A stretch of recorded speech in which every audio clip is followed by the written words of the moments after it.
For just $168, the T-Mobile exclusive Nokia G310 5G seems like a good deal at a glance. This is further sweetened by the fact that many of its parts, including the back cover, battery, and screen, are replaceable through a partnership with iFixit. But other aspects, including unimpressive performance, mediocre battery life, an outdated version of Android, and below-average cameras make it difficult to recommend over the competition. The Samsung Galaxy A15 5G remains our editor's choice winner for affordable phones because it offers more power, better cameras, and long-term software support. The Nokia G310 5G measures 6.50 by 2.98 by 0.34 inches and weighs 6.88 ounces, which makes it slightly taller and thicker than the Galaxy A15. It's almost identical in size to the $179 TCL 40X 5G. The G310 6.56-inch screen has a resolution of 1612 by 720 pixels. The TCL 40X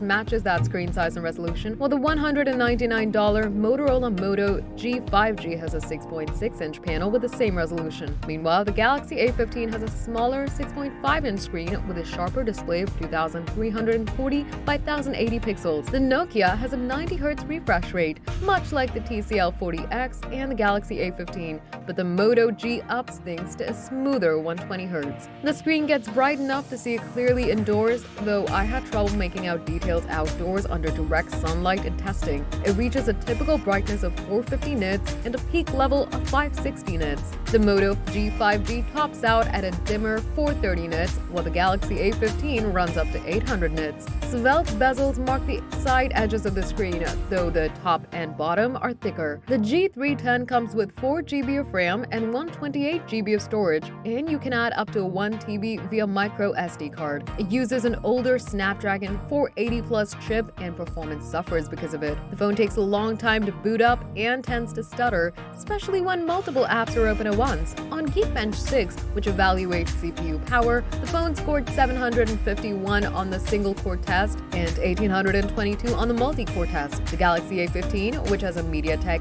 6835 chip, turned in a lower single-core result, but a higher multi-core mark. Similarly, the TCL 40X, with its MediaTek Dimensity 700 processor, hit scores of 718 and 1959. For the 1440p GFX Bench Aztec Lumens test, which measures graphics performance, the G310 reached 6.5 frames per second. Playing graphically intensive games like Genshin Impact proved challenging on the Nokia G310. The game took a long time to load, and gameplay lagged even on the most basic settings. The stuttering got worse during combat, though I never found the game to be totally unplayable. Although the Nokia G310 is competitive on benchmarks, its real-world tasking and gaming experiences reveal the limitations of its processor. The Galaxy A15, for instance, feels much faster in daily use. The Nokia G310 comes with a replaceable 5000 mAh battery. HMD Global, which makes Nokia-branded phones, has partnered with iFixit to offer replacement parts, tools, and step-by-step instructions for the G310 and other phones. You can purchase a battery fix kit for $29.99, for instance, which includes all the parts and tools you need to replace the battery. We tested the battery by playing an HD YouTube video over Wi-Fi with the screen at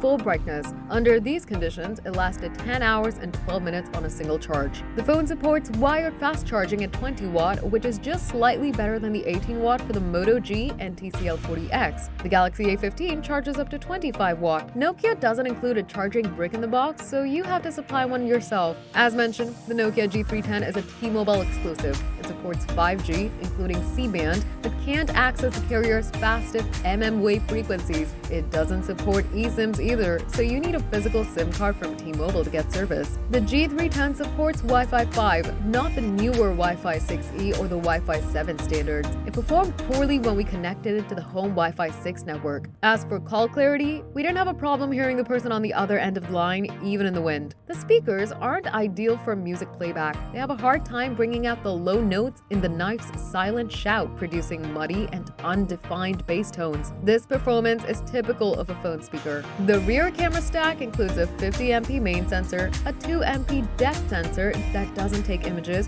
and a 2MP macro lens for close-ups. The 8MP selfie camera produces passable results. The Nokia G310 runs on Android 13, which is a build behind the current version, Android 14. A security update did install itself during testing, but HMD doesn't specify specify how long those will be delivered either. The phone comes with too many pre-installed apps. The list includes games like Merge, Monopoly, and Royal Match, and social media and shopping services such as Amazon, Facebook, and Temu. You can delete everything, but I would prefer they not be there in the first place. The Nokia G310 5G is affordable, and we appreciate that several of its parts are user replaceable, but uninspiring performance, bland cameras, and limited software support detract from the experience. You're better off spending slightly more for the winning Samsung Galaxy A15 5G, which outperforms the G310 in just about every way and benefits from a multi-year commitment to software updates.